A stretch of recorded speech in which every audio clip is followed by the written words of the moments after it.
Mr. Anderson, my friend but enemy of Allah. In the New Testament, when I read it, there seems to be an inconsistency about who bought a field after Judas' betrayal to Jesus. In Matthew 27, 5-7, it says, "So Judas threw the money into the temple and left. Then he went away and hanged himself." Take note of this. The chief priests picked up the coins and said, "It is against the law to put this into the treasury, since it is blood money." So they decided to use the money to buy the potter's field as a burial place for foreigners. Now, who bought the field, Judas or the priests? Be honest with me if you are indeed true follower of Jesus, peace be upon him. I must commend you for reading the texts of the New Testament by yourself rather than relying on your imams at the mosque. According to Matthew 27, 5-7, it is clear that the priests bought the field. Judas threw the money back, and the priests used it to purchase the potter's field. The priests are the ones who made the transaction, not Judas. I hope you won't argue this. Thank you for commending me. Your flattering of me won't stop me from trying to remove the scale from your blind eyes.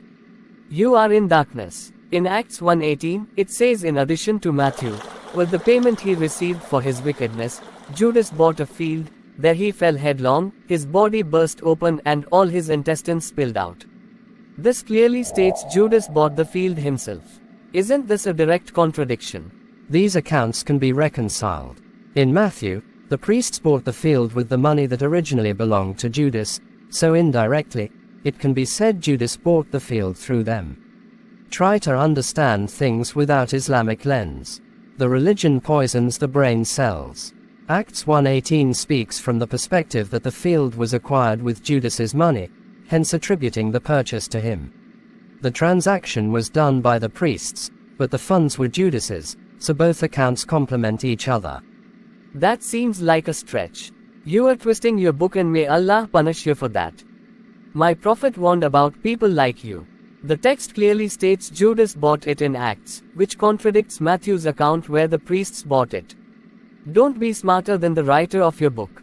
When a brainwashed Abdul is given a very convincing answers to his objections, he begins to rain insults out of frustration. Let me ask you this. In Surah 81:19, the Quran states, "Indeed, it is a word conveyed by a noble messenger." If the Quran is the word of Allah, how is it also the word of an angelic messenger? Don't be a hypocrite. Let me hear an answer from you, to see how it will be different from my explanations. You are running to my Quran to save yourself. The verse refers to the transmission of the message. The Quran is Allah's word delivered by the angel Gabriel. The messenger's role was to convey it.